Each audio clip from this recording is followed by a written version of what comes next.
Welcome to today's video. Today's video we're going to be talking about the problems or diseases affecting dairy animals. And for our case, we're going to start by talking about mastitis. Mastitis is a disease that affects the udder of the female animals. And in most cases, you find the udder will swell, it will be warm. And upon milking, you'll find that there's no milk coming out of the udder, or you find one teat, it doesn't produce good milk or cloth-like milk in terms of the appearance. It is a bit pink, yellowish in color. So, for you to notice such things in your animals or in your dairy animal, you find that during the milking time, you find 1/4 of the udder, it doesn't produce milk, or it is affected in nature.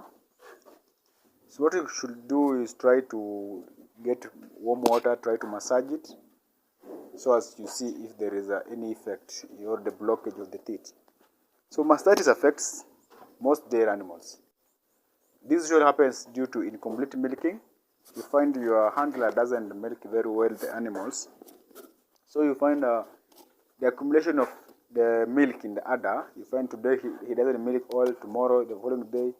That accumulation of milk, it causes the udder to swell, microorganisms get in, and you find the animal getting sick. And remember, mastitis are it's very expensive to treat mastitis, by the way. For instance, most people do buy the intramammary, you just put the drug inside the mammary glands of the animal, but you'll find in most cases it doesn't treat fully the disease, the mastitis. So the best thing you should do is take the milk sample to the laboratory where it will be checked for you to know which type of the disease or which type of mastitis is your animal suffering from. So as you can get a proper drug, you recommended a good drug that will help you in the treatment, and it will clear out all the disease in the animal. Sometimes you have some animals that are prone to mastitis. You find you treat this time, doesn't respond next time. So the best thing is take the sample, the milk, to the laboratory so they give you a proper drug. Or call a doctor, a veterinary officer, who will come to visit your shamba, check the animal parameters, and will advise you on the best drug to use for the treatment of the disease. The second disease that affects most dairy animals, the foot and mouth disease. So for foot and mouth disease, you find mostly the animals that are in the dirty areas where the environment is not clean, poor cleaning. You find the animal, they graze outside maybe. So for foot and mouth, the key thing is do proper cleaning. Proper cleaning should be done in our house, in our animal pens, regularly or daily or twice a day, so as to try to curb the buildup of the mud in the stalls, so as when it comes to the disease, it will be easy for you to control it in your pen. So foot and mouth disease, it is also a bigger challenge in dairy farming where there is improper cleaning. So for foot and mouth disease, that is FMD, there is a vaccination program. They usually vaccinate your animals because there's no cure for straight cure that will protect your animals or will treat your animals, but just cleaning the hooves of your animal, the affected ones, you should wash them with copper sulfate, do mouthwash with certain detergents or chemicals that will help you to reduce the spread of the disease. So after vaccination, you do proper cleaning. The affected ones, you do hygienic cleaning of the hooves with copper sulfate, because FMD causes a lot of effect, because you find the animal will not feed well, it won't walk, to have the swollen hooves. So cleaning is the best thing to do in the pens, and maintain water bath at the entry of the houses so as to reduce the disease spread. Under disease, that is the disease number 3 that we'll discuss is milk fever. This is a disease that mostly affects dairy animals during their late gestation period. That is from 7 months of pregnancy till after calving. You find from the 7th month, 8th month, on the 9th month, or even after pasteurization, you'll find the animal being affected by milk fever. Milk fever is whereby you find the animals, they have a reluctance in the movement, you have the walking, it becomes a problem because milk fever, it is lack of calcium. So once they observe such a thing or such a case in your herd or in your dairy animal, the best thing to do is to do a good salt management practice. Make sure your animals get enough salt throughout. Dairy milk should be good with salt. You provide milk salt, the maziwa salt, joto salt, multi-purpose salt, so as the animals don't lack calcium, so as to avoid the milk fever effect. So milk fever, you can say, okay, for instance, maybe the cow is 8 months or 9 months pregnancy or in calf. So you're being called by a farmer telling you, my animal is not responding, it doesn't stand up, this is the first day, the second day. The best thing you should do as a doctor, okay, you can rush to give the calcium injections, that is the intravenous injection for calcium, but sometimes you find the animal will not respond. Or after you can give the injection, in the next few hours it responds, the following day again it's down. So the best thing to do is to try to talk with the farmer and advise the farmer accordingly, so as if he or she can allow you to inject the animal the hormone that will help to save either the mother or the calf. You give the injection so as you boost you give the injection so as to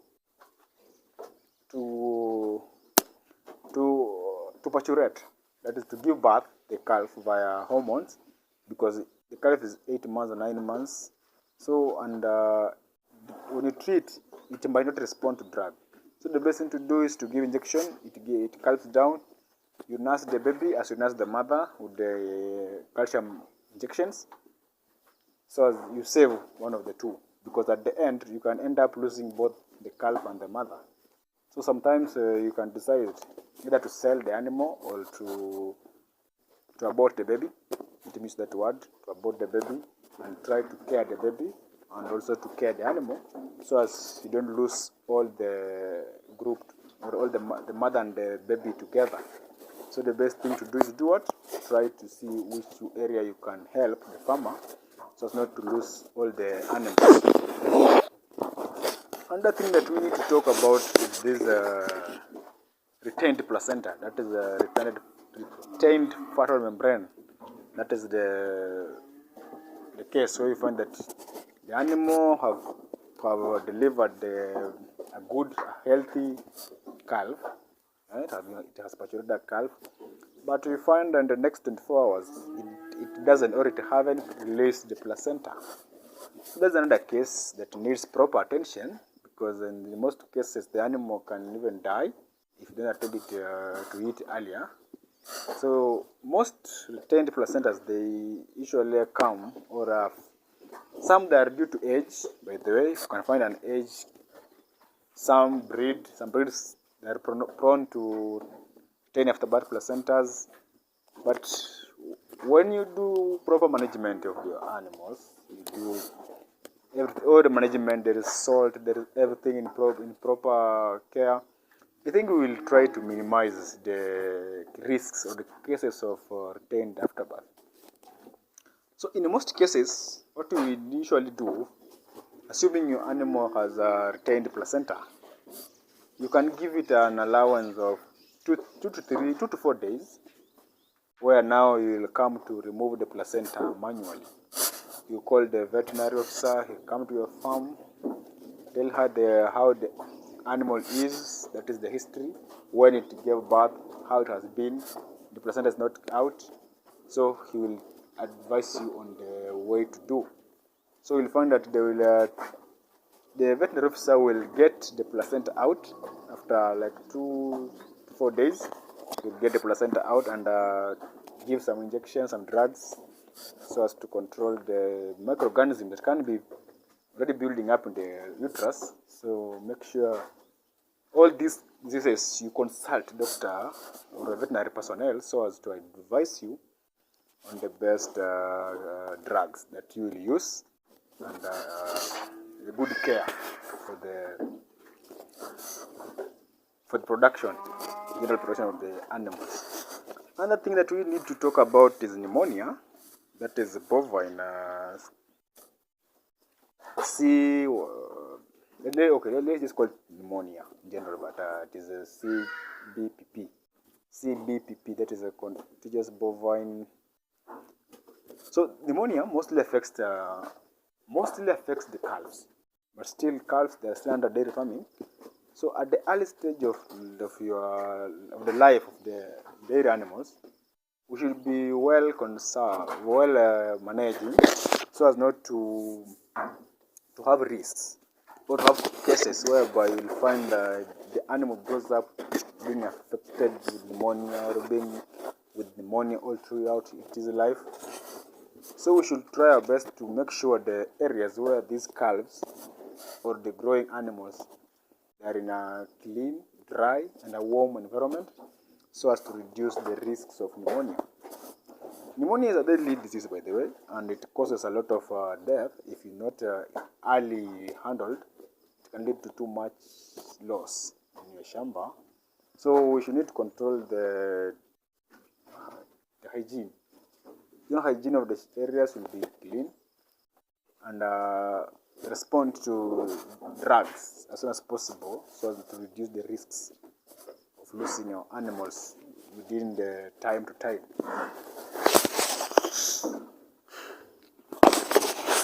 Another thing that we need to talk about is East Coast fever, that is ECF. East Coast fever is also a dangerous disease because sometimes, most cases, it can lead to abortion, lead to high temperatures, because the key thing to do when you want to check about ECF is the temperature. Most cases, you take the annual temperature of the animal, you find the cow or the dairy animal or any breed having 41 degrees Celsius temperature.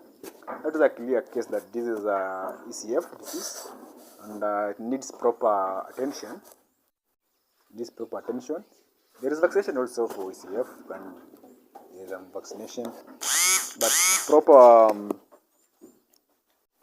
proper management is a good thing. So once you find your animal or the doctor comes advise to tell you these animals are having ECF, that is East Coast fever, you should go back to your records, check which of these animals given control the ticks.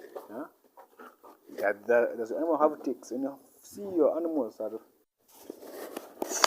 prone to ticks, that is the key thing that you should know, that this is ECF. So for ECF, as we have been talking about, ECF is a dangerous disease, and it causes a lot of it can lead to abortion. So we need to try to reduce the risks of our animals being aborted. We can to try our best to make sure we reduce the risks for animal to ECF. That is by controlling ticks. So that is regular spraying of animals or dipping our animals in dips, so as to try our best to reduce the effect of ECF. So we should try our best to do that, and with the time we'll find our animals being well managed, and we will reduce the risks of many diseases.